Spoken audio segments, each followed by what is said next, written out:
Ahora, el texto es Habacuc 2:4. Habacuc 2:4. Es el texto de la mañana. Y la reforma en contra de la iglesia romana. Y si hay una persona aquí que es católica y romana, por favor no se ofenda, porque lo que estoy diciendo es historia de cómo la iglesia evangélica, cómo la iglesia protestante se separó y por qué se separó de la iglesia católica romana. Muy bien.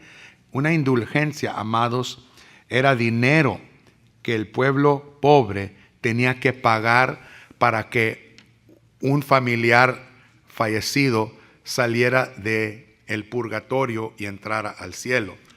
O sea, por una obra de moneda, averiguaban los sacerdotes que el momento que cae la moneda en la caja, salta el alma del purgatorio. Y el teólogo, predicador evangelista católico principal que vendía las indulgencias se llamaba Tetzel. Todos digan Tetzel. Digan Tetzel. Esta historia, ya sé por qué fracasaron la historia en la escuela. Porque se dormían. Entonces, y otros abusos también de la gente pobre. Y la gente, por supuesto, y hay gente todavía que paga demandas, que paga misas para comprar su salvación o comprar la salvación de otros. Todavía hay gente que se arrastra a la guadalupana con pencas de nopal atadas a la espalda, pagando una manda, pensando que Dios, por pagar esa manda, les va a perdonar sus muchos pecados. Todavía hay gente que se azota las espaldas, caminando largas distancias, buscando que Dios perdone los pecados por medio de las obras, amados. Por medio de las obras. Por medio de algo que tú o yo podemos hacer, pensando que por lo que tú haces o por lo que yo haga, podemos nosotros placerle a Dios. ¿Me están entendiendo? En las Filipinas, durante el tiempo de las Pascuas, se pegan en una cruz, amados. Y los cargan por las calles, pegados a una cruz, pensando que por este sacrificio personal Dios va a perdonar los pecados. Pero vamos a aprender que Dios no perdona a la persona por lo que la persona hace. Dios no perdona por las obras. Dios no perdona por pagar una manda o por prender una vela roja votiva o azul o con San Miguel en un vaso blanco, un vidrio. Dios no perdona porque uno hace algo para que Dios le perdone.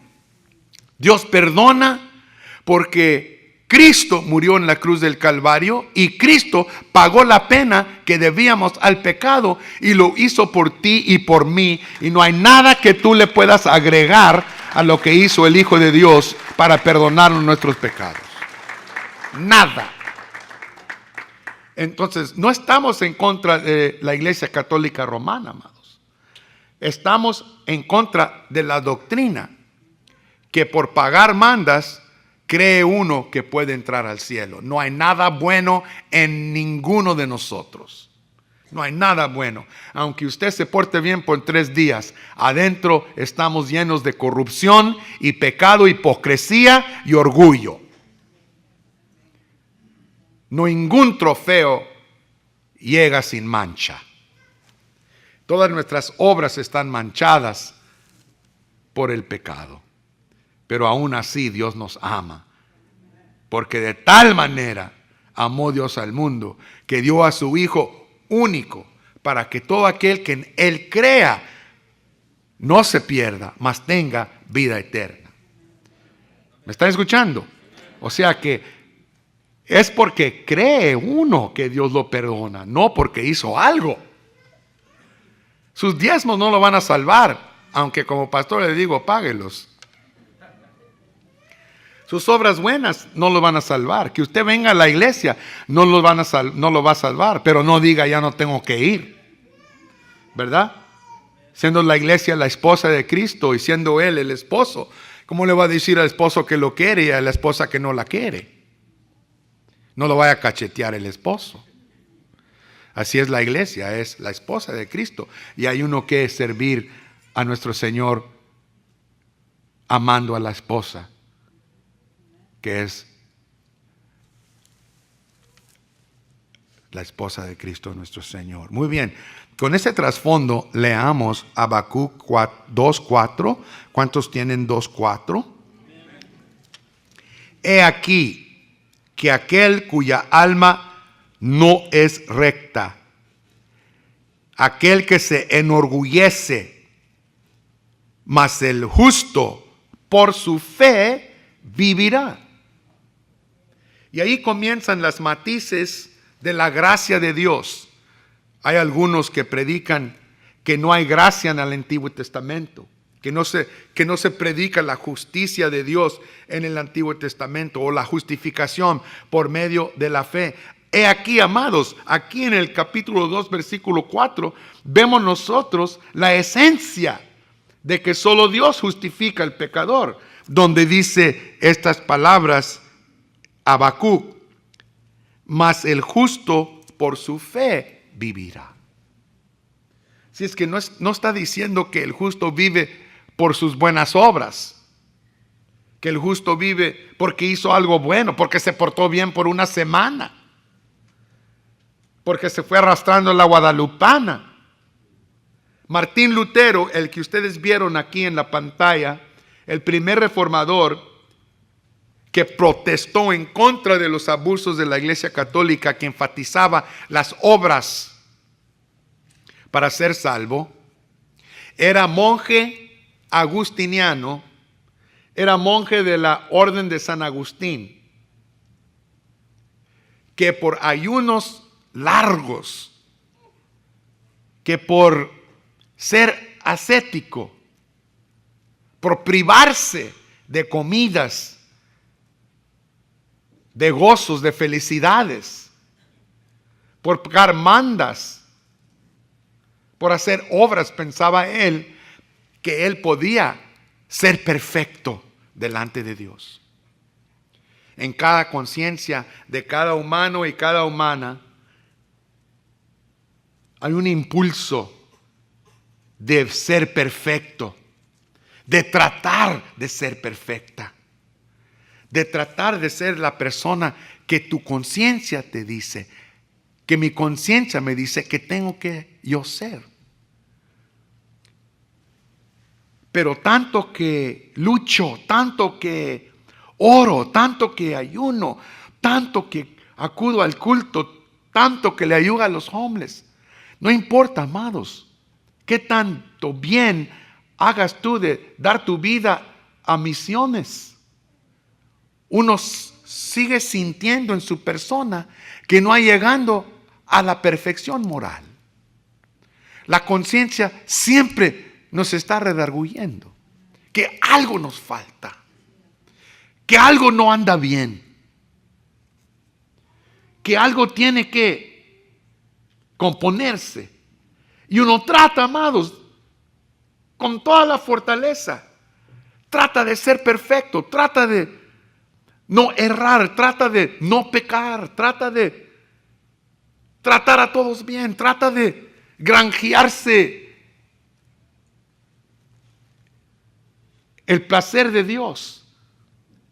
Y no llegamos, amados, a la meta de perfección. Ninguno ha llegado. Solo hay un perfecto. Solo hay uno que cumplió completamente con las demandas feroces de su conciencia y de la ley de Dios. Solo hay uno que guardó todos los reglamentos de la ley sin quebrarlo una vez. Solo hay uno que le complace a Jehová. Nadie de nosotros le complace a Jehová.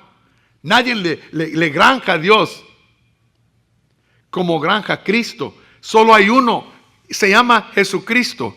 Y ese hombre perfecto que nunca violó la ley de su conciencia ni el Torah, ese complació a Jehová.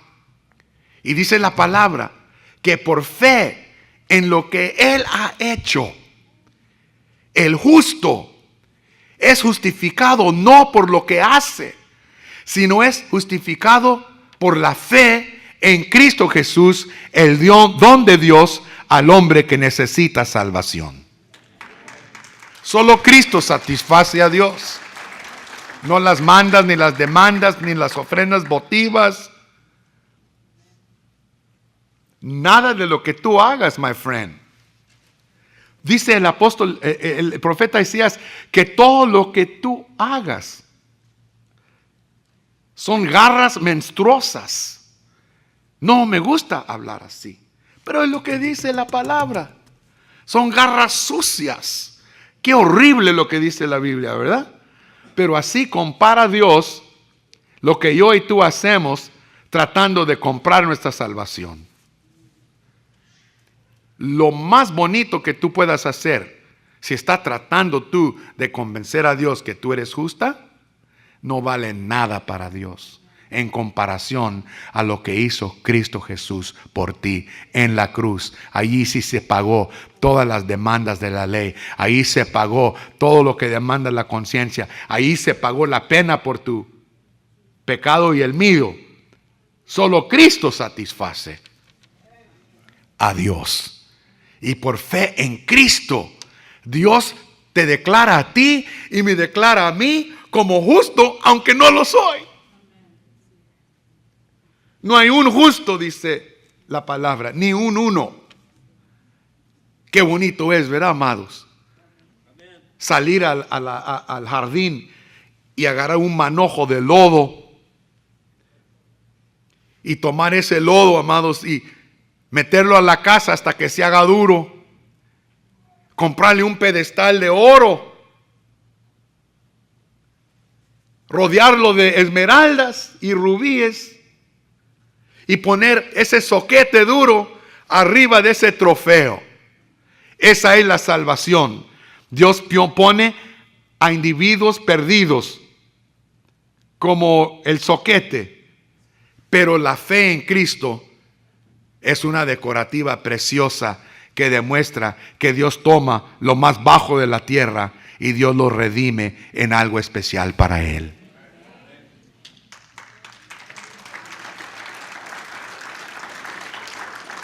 Dice el justo, por la fe vivirá. ¿Qué es la fe? La fe es confiar completamente en lo que Dios ha hecho por ti y por mí en Cristo y no depender de nada bueno o nada malo de lo que tú haces o no haces para tratar de convencer a Dios de tu justicia. Pero entonces por eso los reformadores protestaron en contra de la doctrina de la Iglesia Católica acerca de eres justificado por tus obras.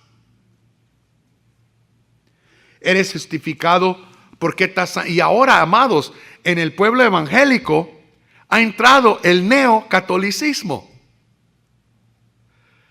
Porque hay iglesias donde la gente se porta de una manera tan santa, aunque no son santos. En la Biblia, Dios no le llamaba a ningún individuo santo. Él usa la palabra santos en términos plurales. A los santos en Éfeso, a los santos en Corintio, a los santos en Filipos. Los únicos que no les llama santos son a los Gálatas porque está enojado con ellos. Les digo, oh Gálatas, ¿quién los ha confundido? Amados, ahora en nuestras iglesias evangélicas latinas se portan como que son santos por la manera que se visten o por la manera que no se visten. El pastor sin corbata es pecador, ¿verdad? Amados, una corbata no te va a mandar al cielo. Hay muchos con corbata en el infierno.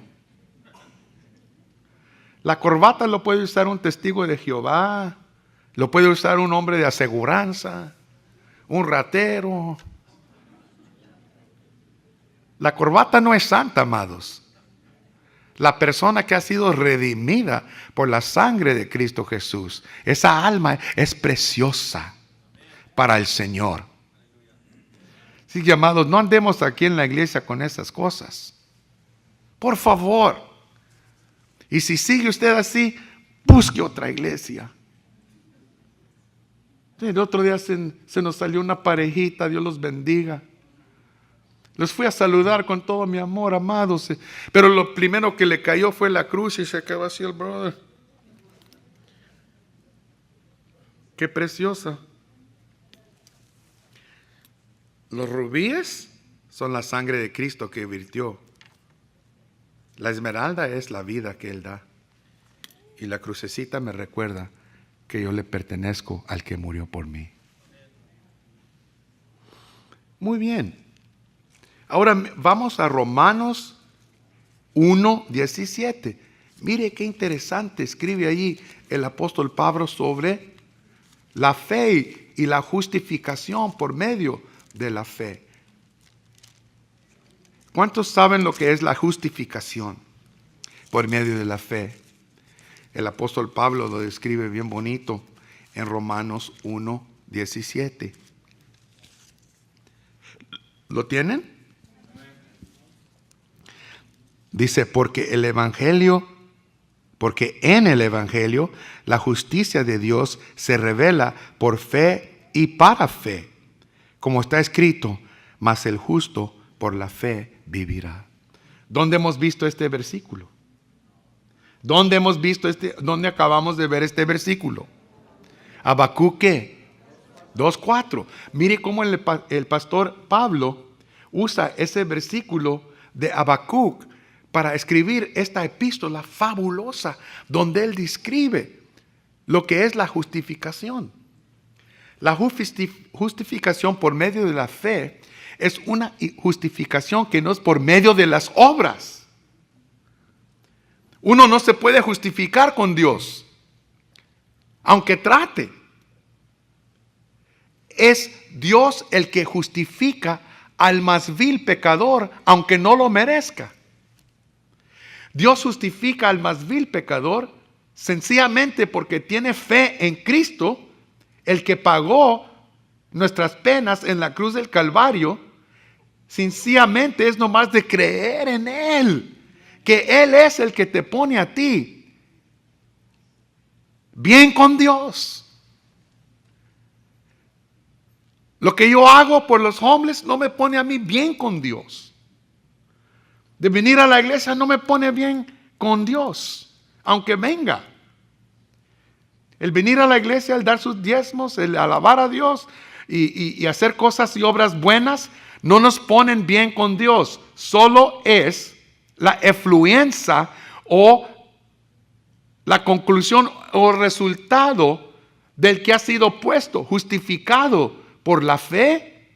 Sus obras no es para justificarse delante de Dios, sino sus obras, nuestra obediencia sale de amor que tenemos por Dios, que nos cambió y nos salvó y nos redimió del pecado y nos sacó de las garras del enemigo y nos transformó de la vida pasada a una nueva vida eterna. Por eso le obedecemos a Dios, por agradecimiento, porque tan bueno ha sido con nosotros.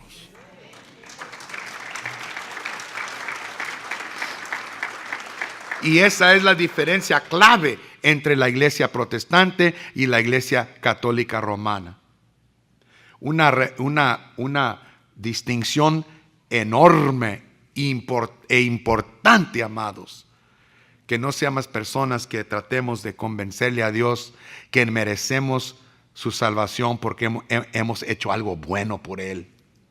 Nada le impacta a Él de lo bueno que tú y yo hagamos para justificarnos delante de Él. No es que tú pares de hacer cosas buenas, no, es bueno, pero que fluya de tu agradecimiento porque tan bueno Él ha sido contigo. ¿Cuántos entienden? Muy bien, quiero que todos entiendan muy bien las matices de nuestro protestantismo, como nos dicen. seguimos protestando. Pero amados, no de una manera feroz con sus amistades o familiares católicos. Por favor, no se pongan a alegar con un ateo, a argumentar con un que dice que es ateo. No argumentemos con nadie, a lo menos que nos estén amenazando. Porque el argumento no salva a ninguno. Ya cuando uno ya está metido tan profundo en lo que cree, no lo va a convencer con un argumento. No hay ateo, amados, que se hizo ateo porque con su mente y su razón probó que no hay Dios. Y no hay cristiano que puede decir que es cristiano porque dice con su mente probó que sí hay Dios, porque Dios no es hombre. Dios es invisible. Solo las cosas visibles se pueden probar con la mente. La gente se hace atea o agnóstica porque la religión les causó un dolor. Entonces tratan de defender ese dolor con estructuras y conceptos de no creer a Dios. Muchos ateos o que dicen son ateos son porque algo de la religión los dolió. ¿Ustedes me entienden? Algo les dolió. Pero nosotros somos justificados sencillamente y solo por la fe y no por las obras. Y lo que dice el apóstol Pablo otra vez, porque en el Evangelio, ¿cuál es el Evangelio? El Evangelio, la palabra evangelion en griego significa buenas nuevas. ¿Y cuáles son las buenas nuevas? Porque en el Evangelio la justicia de Dios se revela por fe a fe. ¿Qué significa eso? Que las buenas nuevas, dice, son estas. Olvídate de tratar de ser perfecto para placerle a Dios, para que te perdone por lo bueno que hiciste o eres. Olvídate. Estas son las buenas nuevas. No tienes que hacer nada para ser salvo. Ya lo hizo todo Cristo en la cruz del Calvario. Nada. Nada. Bueno, pastor, ¿qué significa eso? ¿Que ya no tenemos que guardar la ley? No, de ninguna manera. ¿Que ya no tenemos que vivir moralmente, éticamente? No, ya paremos de adulterios, paremos de fornicaciones, paremos de adicciones, paremos de orgullos, que pare nuestro presidente de orgullo. Porque dice que Dios le encanta bajar al orgulloso. Oremos por él, que Dios lo cambie. Y si no, que se encargue de él. Amados, hay solo uno que murió por nosotros. ¿Quién es él? Cristo Jesús. Y les urjo que sean humildes. No les urjo que sean alfombras. Tú no eres la alfombra de nadie para que te pisoteen. Hasta la alfombra muerde.